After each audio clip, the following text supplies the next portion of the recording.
जय श्री राम। हम बाल कांड की आगे की चौपाई पढ़ेंगे। आगे की चौपाई पढ़ने से पहले हमें पीछे की चौपाई के बारे में सुनना चाहिए, जो कि इस प्रकार है। मुनि कौतुकी नगर तेहि गयों, पुरबासिन सब पूछत भयों। सुनि सब चरित भूप गृह आए, करी पूजा नृप मुनि बैठाए। खिलवाड़ी मुनि नारद जी उस नगर में गए और नगरवासियों से उन्होंने सब हाल पूछा। सब समाचार सुन के वे राजा के महल में आए। राजा ने पूछा करके मुनि को आसन पर बैठाया। आनी दिखाई नारदहि भूपति राजकुमारी, कहऊँ नाथ गुण दोष सब यही के हृदय विचारी। राजा ने राजकुमारी को लाकर नारद को दिखलाया और पूछा कि हे नाथ, आप अपने हृदय में विचार कर इसके सब गुण दोष कहिए। अब हम आगे देखते हैं। देखी रूप मुनि बिरति बिसारी, बड़ी बार लगी रहे निहारी। लक्षण तासु बिलोकी भुलाने, हृदय हर्ष नहीं प्रगट बखाने। उसके रूप को देखकर मुनि वैराग्य भूल गए और बड़ी देर तक उसकी ओर देखते ही रह गए। उसके लक्षण देखकर मुनि अपने आप को भी भूल गए और हृदय में हर्षित हुए, पर प्रकट रूप में उन लक्षणों को नहीं कहा। जो यही बरई अमर सोई हो, समर भूमि तेहि जीत न कोई। से वहीं सकल चराचर ताहि, बरई शील निधि कन्या जाहि। लक्षणों को सोचकर वे मन में कहने लगे कि जो इसे ब्याहेगा वह अमर हो जाएगा और रणभूमि में कोई उसे जीत न सकेगा। यह शील निधि की कन्या जिसको वरेगी, सब चर अचर जीव उसकी सेवा करेंगे। लक्षण सब विचारी उर राखे, कछुक बनाई भूप सन भासे। सुता सुलक्षण कहि नृप पाहि, नारद चले सोच मन माहि। सब लक्षणों को विचार कर मुनि ने अपने हृदय में रख लिया और राजा से कुछ अपनी ओर से बनाकर कह दिया। राजा से लड़की के सुलक्षण कहकर नारद जी चल दिए, पर उनके मन में यह चिंता थी कि करऊँ जाई सोई जतन विचारी, जेहि प्रकार मोहि बरै कुमारी। जप तप कछु ना होई ते काला, हे विधि मिलई कवन विधि बाला। मैं जाकर सोच विचार कर अब वही उपाय करूं जिससे यह कन्या मुझे ही वरे। इस समय जब तब से तो कुछ हो नहीं सकता। हे विधाता, मुझे यह कन्या किस तरह मिलेगी। यही अवसरी चाहिए परम शोभा, रूप विशाल जो विलोकी रीझै कुंवरी। तब मैं ले जयमाल। इस समय तो बड़ी भारी शोभा और विशाल सुंदर रूप चाहिए, जिसे देखकर राजकुमारी मुझ पर रीझ जाए और तब जयमाल मेरे गले में डाल दे। हरिसन मांगऊ सुंदर ताई, होई है जात गहरू अति भाई। मोरे हृदय हरिसम नहीं को, यही अवसर सहाय सोई हो। एक काम करूं कि भगवान से सुंदरता मांगूं, पर भाई उनके पास जाने में तो बहुत देर हो जाएगी। किंतु श्री हरि के समान मेरा हितु भी कोई नहीं है, इसलिए इस समय वे ही मेरे सहायक हों। बहुविधि विनय कीन्हि तेहि काला, प्रगटे हूँ प्रभु कौतुकी कृपाला। प्रभु विलोकी मुनि नयन जुड़ाने, होई है काजु हिये हरिसाने। उस समय नारद जी ने भगवान की बहुत प्रकार से विनती की। तब लीला में कृपाल प्रभु वहीं प्रकट हो गए। स्वामी को देखकर नारद जी के नेत्र शीतल हो गए और वे मन में बड़े ही हर्षित हुए कि अब तो काम बन ही जाएगा। अति आरती कही कथा सुनाई, करहु कृपा करी हों सुहाई। आपन रूप देहु प्रभु मोहि, आन भांति नहीं पावहु ओहि। नारद जी ने बहुत दीन होकर सब कथा कह सुनाई और प्रार्थना की कि कृपा कीजिए और कृपा करके मेरे सहायक बनिए। हे प्रभु, आप अपना रूप मुझे को दे दीजिए और किसी भी प्रकार से मैं उस राजकन्या को नहीं पा सकता। जेहि विधिनाथ होई हित मोरा, करहु सो बेगी दास मैं तोरा। जेहि विधिनाथ होई हित मोरा, करहूँ सुबेगी। दास मैं तोरा निज माया बल देखी विशाला। हे हंसी बोले दीन दयाला। हे नाथ, जिस तरह मेरा हित हो आप वही शीघ्र कीजिए। मैं आपका दास हूँ। अपनी मायका का विशाल बल देख दीन दयालु भगवान मन ही मन हंसकर बोले, जेहि विधि होई है परम हित नारद सुनहु तुम्हार। सोई हम करब न आन कछु वचन नम्रेसा हमार। हे नारद जी सुनो, जिस प्रकार आपका परम हित होगा हम वही करेंगे, दूसरा कुछ नहीं। हमारा वचन असत्य नहीं होता है।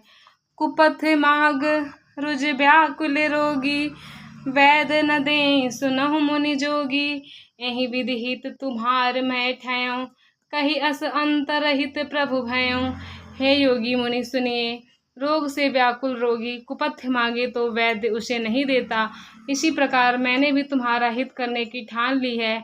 ऐसा कहकर भगवान अंतर्धान हो गए। माया विवश भय मुनि मूढ़ा, समुझी नहीं हरि गिरा निगूढ़ा। गवने तुरत तहारी सिराई, जहाँ स्वयंवर भूमि बनाई। भगवान की माया के वशीभूत हुए मुनि ऐसे मूढ़ हो गए कि वे भगवान की अगूढ़ स्पष्ट वाणी को भी न समझ सके। ऋषि राज नारद जी तुरंत वहां गए। वहां स्वयंवर की भूमि बनाई गई थी। निज निज आसन बैठे राजा, बहु बनाव करि सहित समाजा।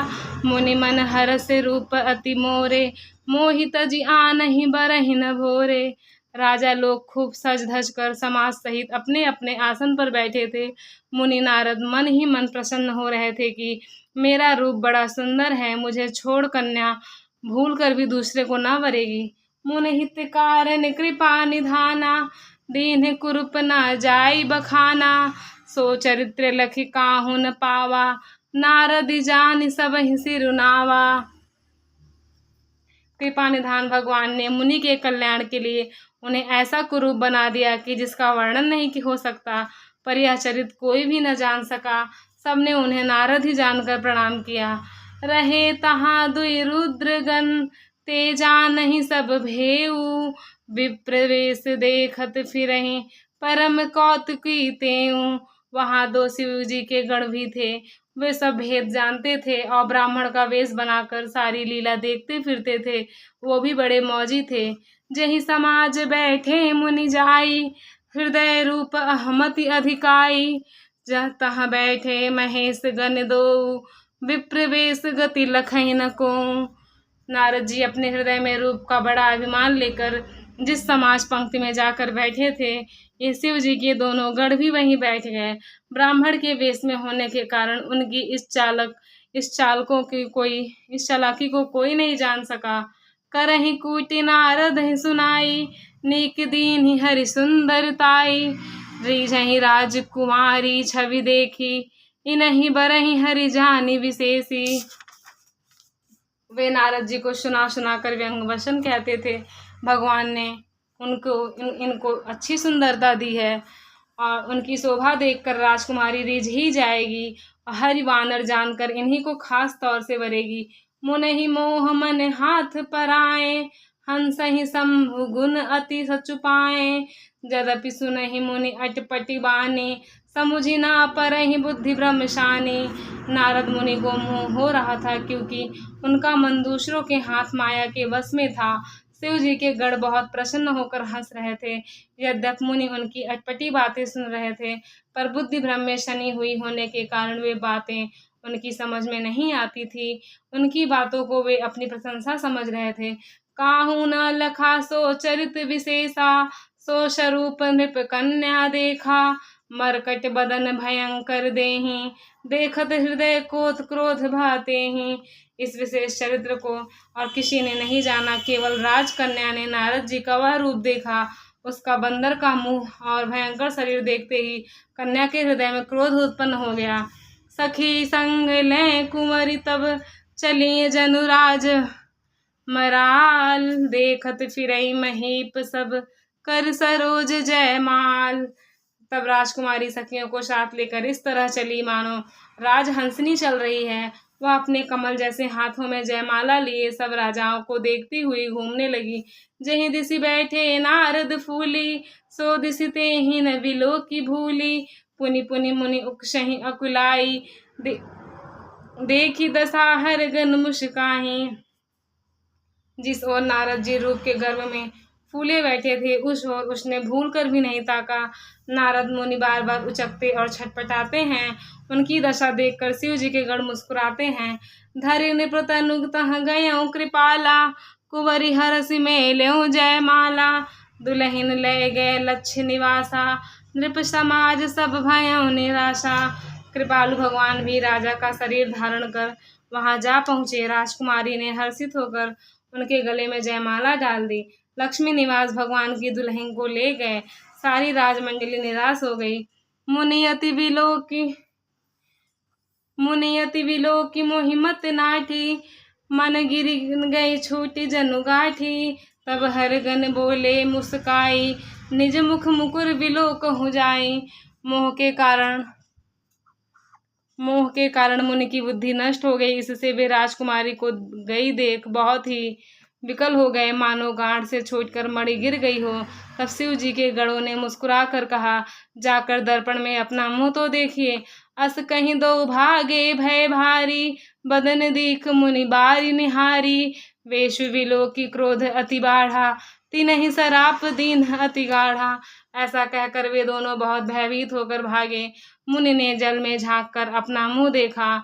अपने रूप देखकर उनका क्रोध बहुत बढ़ गया। उन्होंने शिव जी के उन गणों को अत्यंत कठोर श्राप दिया। हो निशाचर जाई तुम, कपटी पापी दो। हंसेहु हमहि सो लेहु फल, बहुरी हंसेहु मुनि को। तुम दोनों कपटी और पापी जाकर राक्षस हो जाओ। तुमने हमारी हंसी की, उसका फल चखो। अब फिर किसी मुनि की हंसी करना। पुनि जल दीख रूप निज पावा, तदपि हृदय संतोष न आवा। फरकत अधर कोप मन माही, सपदि चले कमलापति पाही। मुनि ने फिर जल में देखा तो उन्हें अपना असली रूप प्राप्त हो गया। तब भी उन्हें संतोष नहीं हुआ। उनके ओंठ फड़क रहे थे और मन में क्रोध भरा था। तुरंत ही वे भगवान कमलपति के पास चले। बोलो सियावर रामचंद्र की जय, बोलो कमलपति भगवान की जय, बोलो ब्रह्मा भगवान की जय। आगे का चौपाई अब कल के भाग में। बोलो सियावर रामचंद्र की जय।